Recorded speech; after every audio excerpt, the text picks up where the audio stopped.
It is often said that the United States is the richest country on earth. This is a myth. It is extremely misleading. It is true that in the United States, there are a lot of very, very rich people, including the richest billionaires on earth and the first ever trillionaire. But as a country, when you look at Americans as a whole, Americans are not wealthy. Today, I'm going to be looking at a broad set of data and many different indicators that show how Americans are not wealthy compared to people in other advanced economies. But the Western media constantly spreads a pernicious narrative that supposedly the United Kingdom is poorer than Mississippi, which is the poorest U.S. state. This is completely ridiculous, as I'll show today. This misleading narrative is especially common on the American right.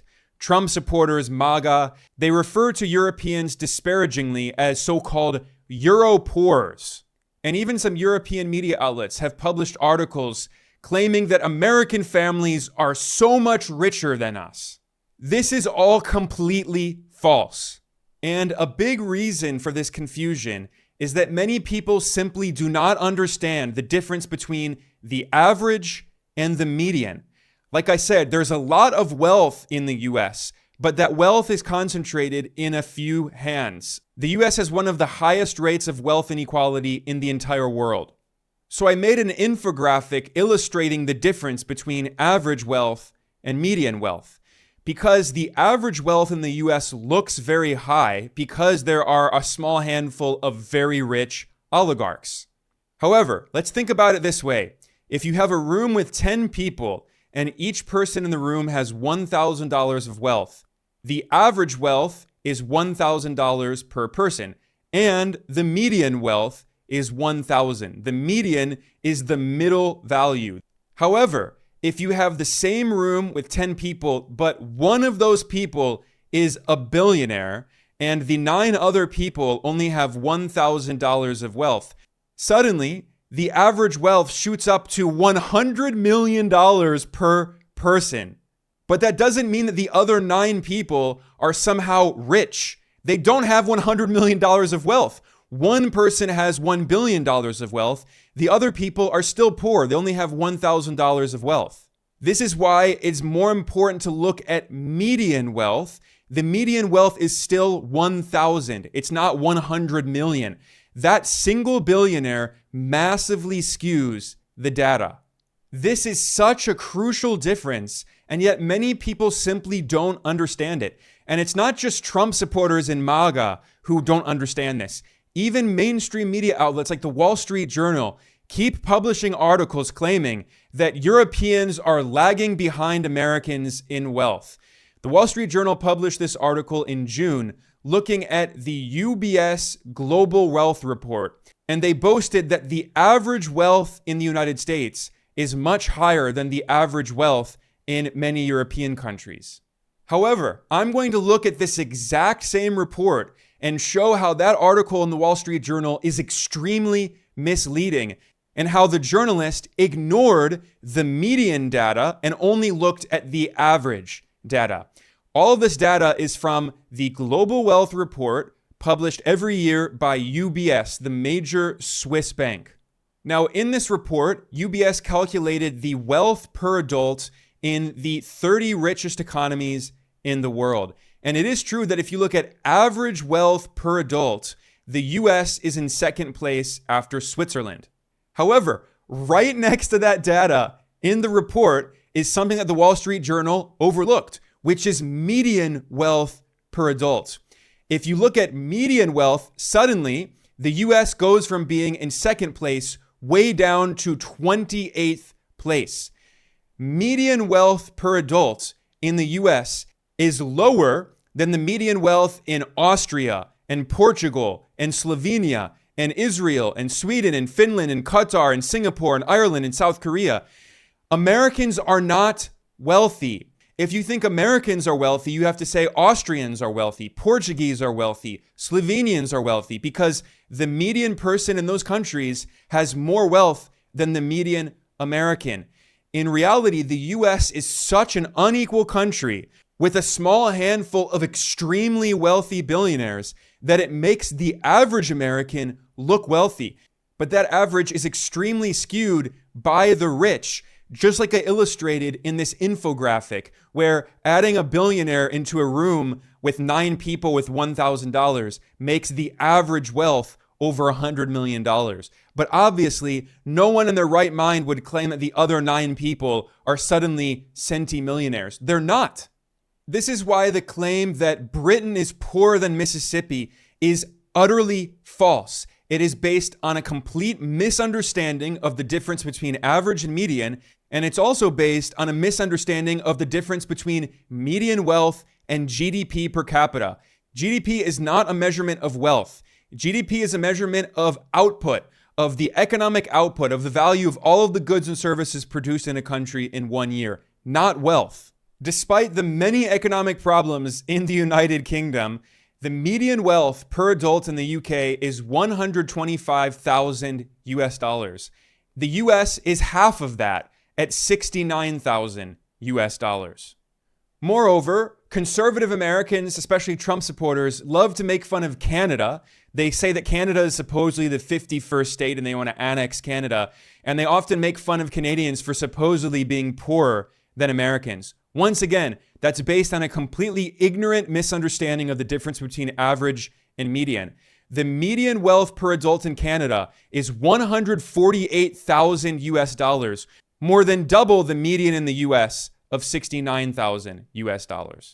Now, the same report from the Swiss bank UBS also looked at wealth inequality in dozens of major economies. And they measured this wealth inequality with the Gini coefficient.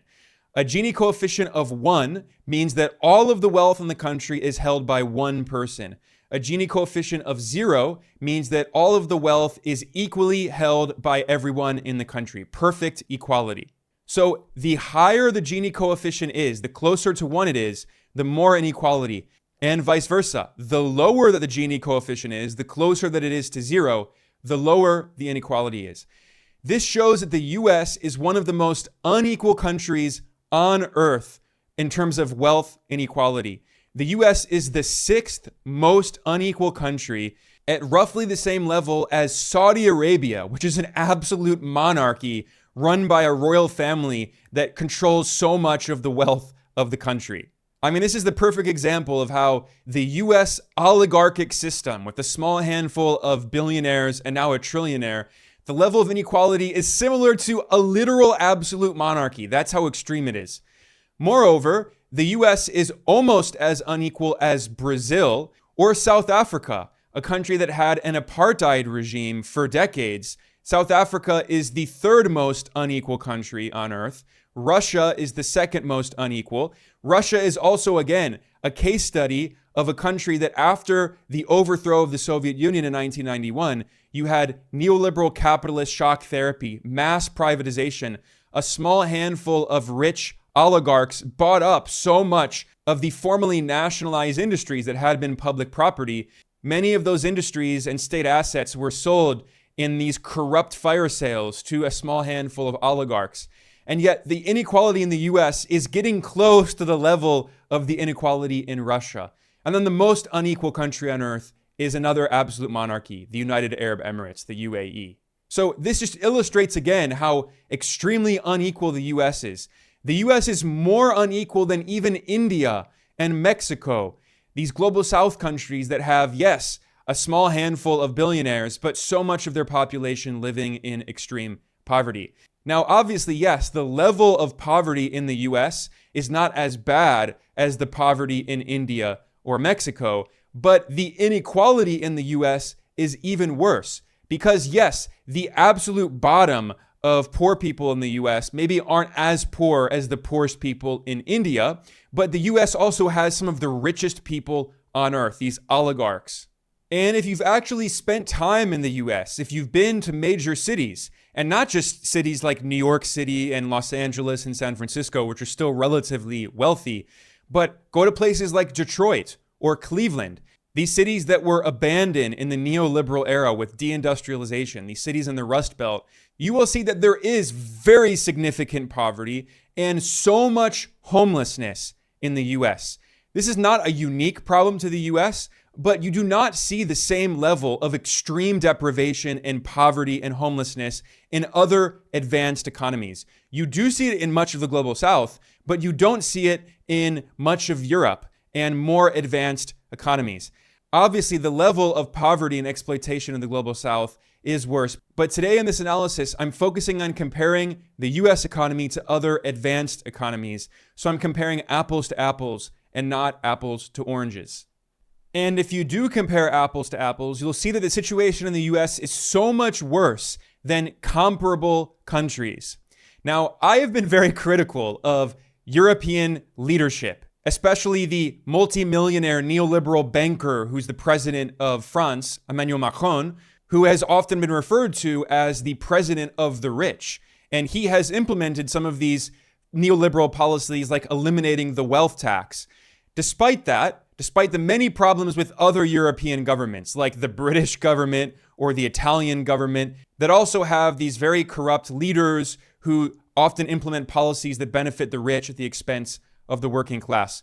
Despite those problems, again, we're comparing apples to apples here, you can see that the wealth inequality in those countries, although it's been increasing in recent years, is still much lower than the wealth inequality in the US. The UK is the 40th most unequal country. France is the 43rd most unequal country.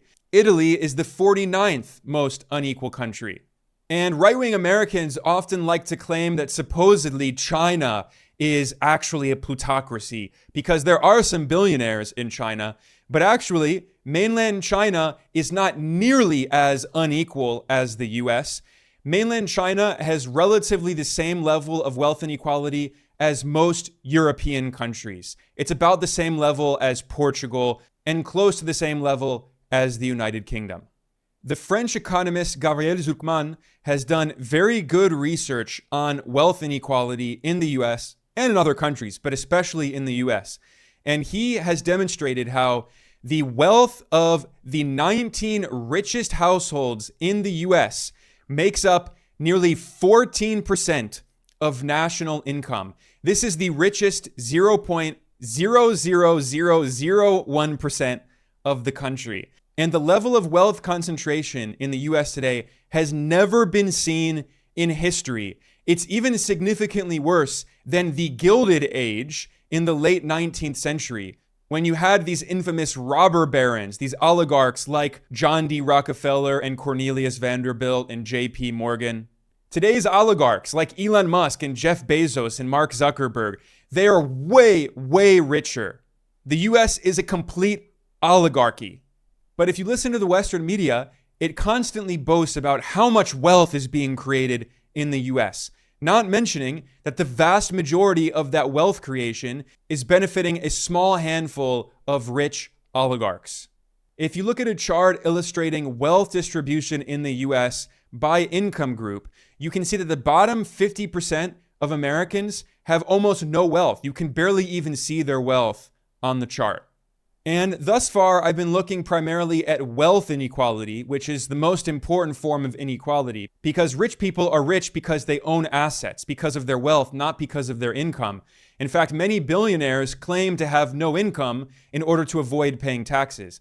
But even if you look at income inequality in the US, you can see that that is also very high.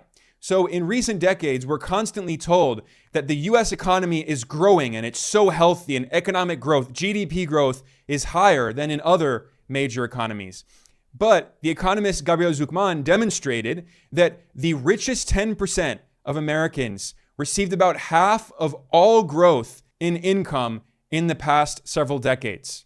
And the bottom 50% of Americans only made about 15 to maybe 20% of income. So about 80 to 85% of the income that was earned in the growth in the US economy in recent decades, 80 to 85% has gone to the richest half of Americans. In fact, the richest 10% of Americans by income bracket make up roughly half of all of the consumer spending in the economy. And if you look at the